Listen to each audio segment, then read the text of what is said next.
The Vikings are hosting the Ravens for joint practices over the next couple days, and I will be in attendance to provide you with all the information you need to know as the Vikings face off against one of the better teams in the NFL. Ravens should be bouncing back this year after a down year last year. This is Vikings Latest. I'm your host, Cole Smith, and this podcast is powered by Kalshi, America's #1 prediction market. We do appreciate everything Kalshi does for us and the entire Fan Arch Network. So, like I said, joint practices today. What are joint practices? If you haven't been to training camp before, training camp, when it's just like the Vikings against the Vikings, it's fun, but it is a lot of like ones versus twos, twos versus ones, first team against the backups and stuff like that. And it can get a little bit monotonous, even if you're like a diehard fan like I am.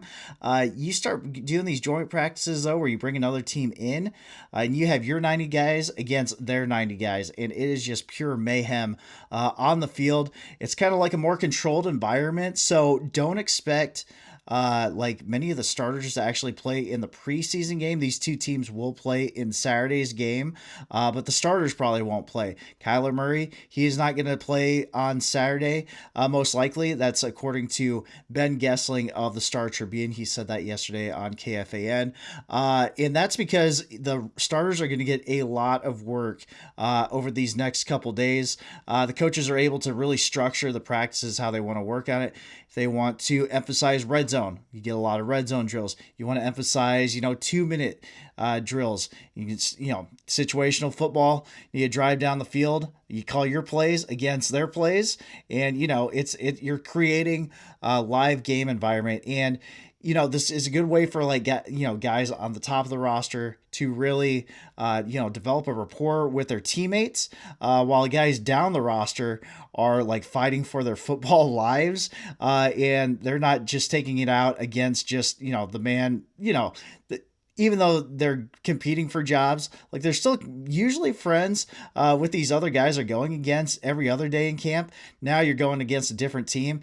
So, it's not so buddy and everything. You're able to take your aggression out on a different colored jersey, guy who you don't have any allegiance to. So things get really fiery. Sometimes we get some fights. Don't know if we're going to get some fights. If we do, I will let you know all about. So make sure to hit that subscribe button, and I will be able to give you all the updates from Wednesday's practice in tomorrow's show. So we are going to start out with things that I'm going to be looking for. Biggest thing I think me and everybody is going to be looking for is what Kyler Murray looks like. Is he able to start to kind of grow and get more comfortable in this offense? Named the starter last week. Sounds like he had a really good week of practice after being named the starter, and then only had 3 pass attempts against the Giants in Saturday's preseason game.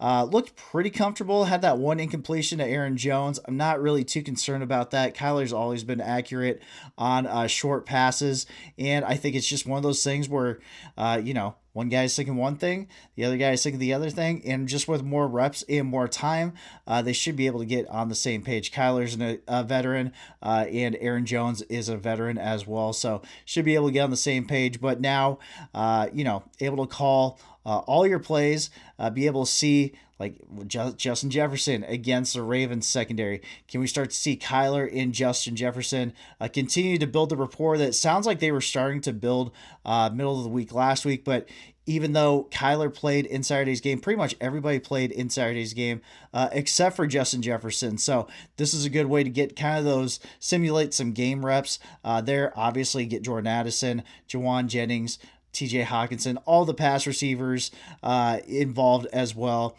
and just continue to continue to build that chemistry. But also, how does it look when you're not facing Brian Flores' defense? And I say that even admitting that Jesse Minter, the new head coach for the Ravens, he has been one of the better defensive coordinators over the past couple of years for the Chargers. However, we know that Brian Flores does run a very unique defense. Does it start to really slow down for Kyler now that he's going to be looking at a whole different defense that's not trying to just destroy him every single day. We know Brian Flores doesn't really like quarterbacks, so I don't know. Maybe Brian Flores doesn't really care for Kyler Murray's development every day in camp. So we will see what the Vikings have cooked up to be able to kind of unleash Kyler Murray in if he's able to start to look much more comfortable. We've seen some glimpses of it. It's been hard to really string those days together though for Kyler. So also going to see if he's able to handle all the snaps from Blake Brandel. All I've been hearing about is how inconsistent the shotgun snaps have been. I think there's like one video online where people are saying Kyler should have gotten the snap, should have handled the snap. I thought it was just kind of like shot out of a cannon. Consistency. We want consistency. Get the ball from under center to the quarterback's hands. And I guess just we'll see what happens after that. But I will let you know if we have any mishaps because it sounds like it's been like a constant issue and several different media outlets are talking about. So that worries me. Obviously, it's not just Kyler that we're going to be looking at for quarterback. It's also J.J. McCarthy. It's also Carson Wentz, who's going to be getting a lot of the reps with the QB2, with the second team offense. Is it going to be JJ? Is it going to be Wentz? Is it going to be a little bit of both? Who looks more comfortable? This is a time when JJ McCarthy could kind of hopefully calm everybody's nerves a little bit and look very comfortable. I didn't think he looked very comfortable in Saturday's practice. He didn't look comfortable in the practice I went to a couple weeks ago, even though I think he's had some moments where he's been more comfortable than others. Can he look like in control of the offense against the Ravens defense? And then Carson Wentz, I thought he looked pretty good in Saturday's game against the Giants. Can he look comfortable again? Whether he's with the twos, whether he's with the threes. We want to see a calming kind of presence at quarterback too. And I don't think that I don't personally feel like we have that with J.J. McCarthy. I do feel like we have that with Carson Wentz. So we will look for the quarterbacks especially and see how they look against a defense that is not run by Brian Flores. And hopefully they're able to kind of flourish and give us something to really get excited about because we know we have the pass catcher. Just the quarterback play has been erratic, very erratic with J.J. McCarthy and still pretty erratic with Kyler Murray thus far in camp. All right. And to Kalshi, before the season even kicks off, everyone's making predictions. Who wins the division? Who makes the playoffs? Who's lifting the trophy at season's end? On Kalshi, America's #1 prediction market platform, you can trade those predictions in a live market. Will the Minnesota Vikings qualify for the playoffs this season? Right now, the Vikings are trading at 42%, meaning a $100 trade would pay out $228.80 if they clinch a playoff spot. Can the Baltimore Ravens win at least 11 games this season? The Ravens are currently trading at 50%, meaning a $100 trade pays out $176.51 if they reach 11 wins. Maybe you're feeling really good about the Ravens. Will the Ravens win the AFC Championship this season? The Ravens are currently trading at 13%, meaning a $100 trade would pay out $725.07 if they take home the title. On Kalshi, you're trading against peers in a live market, meaning there's no house. And as the probability changes, you can buy in and out of your position, trade the draft pick, the game, and more on Kalshi. Download the Kalshi app and use the code FANARCHFOOTBALL to get $10 when you trade $10. KALSHI. Kalshi, trade on anything.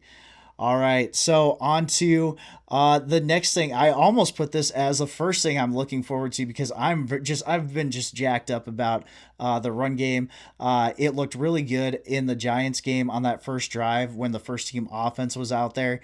6 runs for 44 yards on that first drive between Aaron Jones and Jordan Mason. We had Christian Darrisaw feeling it after that Aaron Jones run. Donovan Jackson was feeling it too. I think even Wolf, right? I think that whole offensive line was looking good, but after that first run, like Darrisaw, you could see him. He was like visibly pumped up after the play. So can they continue this against the Ravens?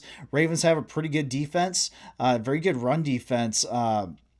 They ranked 10th against the run last year. Jesse Minter, when he was the Chargers defensive coordinator last year, LA ranked 8th against the run in 2025. So this is probably a better defense than the Vikings saw against the Giants, even though you're not like breaking out all your best plays and stuff. And maybe not even facing the best Giants players last week. I think they were, but this is like a much better unit, a much better coach team, and just across the board, a lot stronger. So a good measuring stick for the Vikings, even though guys aren't going to be getting taken to the ground.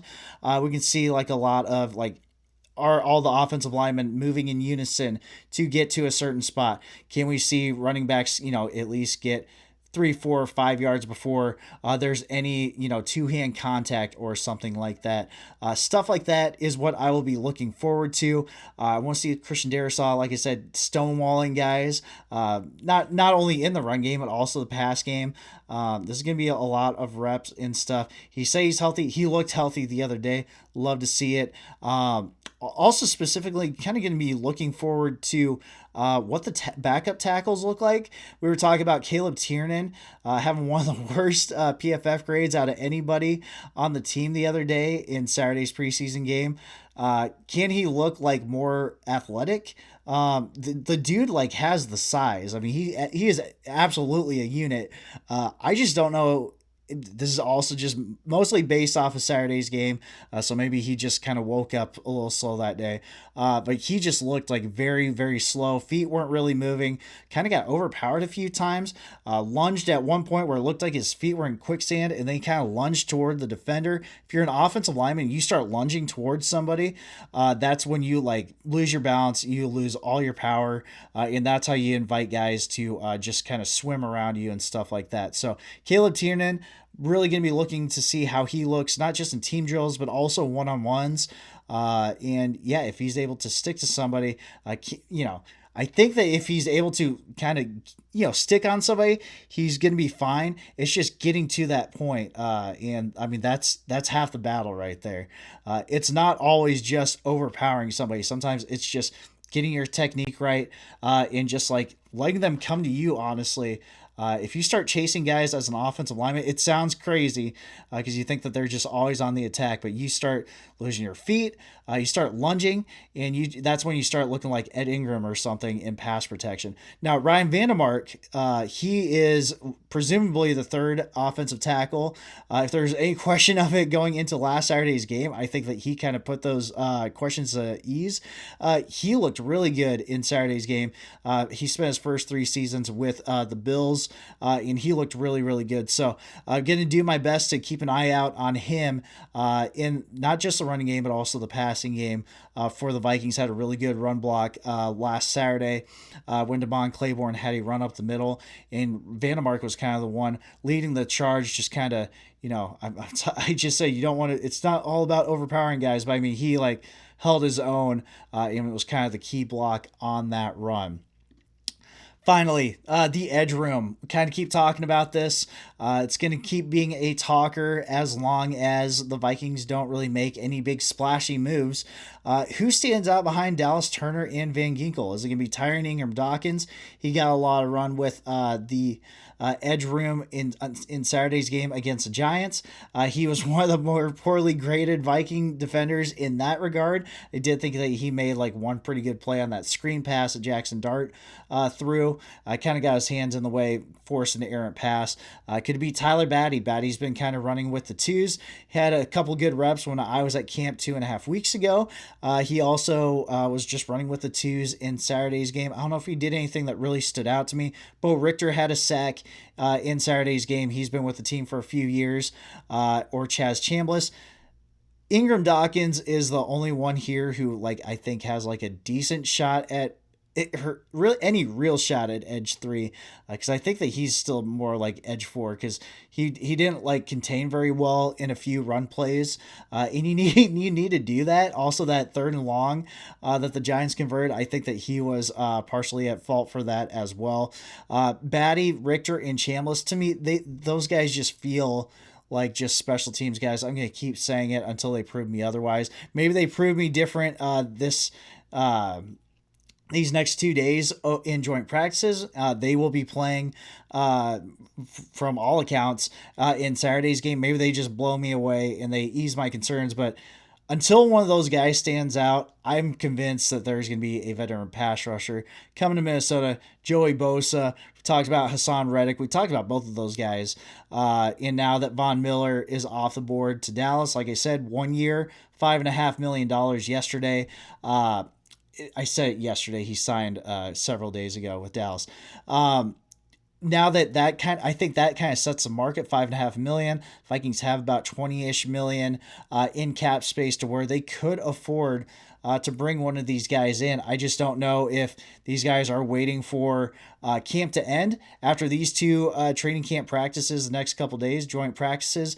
That is the end of training camp, so maybe that's kind of what spurns all this into fruition, where the Vikings actually do go after Bosa and Reddick, or Riddick, and put pen to paper with one of those. So yeah, Edge 3 is the main thing I'm watching. Also going to be just making sure, looking to see if Dallas Turner can like really, really show, this continued progress that we've kind of seen. It's been like a slow progression over the past couple of years. He looked really good the back half of last season, really that last month of the season. From all accounts, has continued to grow, continues to mature this offseason. Had the cleanup sack last week against the Giants when Blake Cashman had the blitz.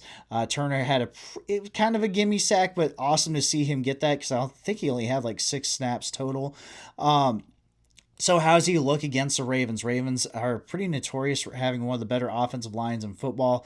How does he look? Can he really show that he is one of the baddest guys on the field?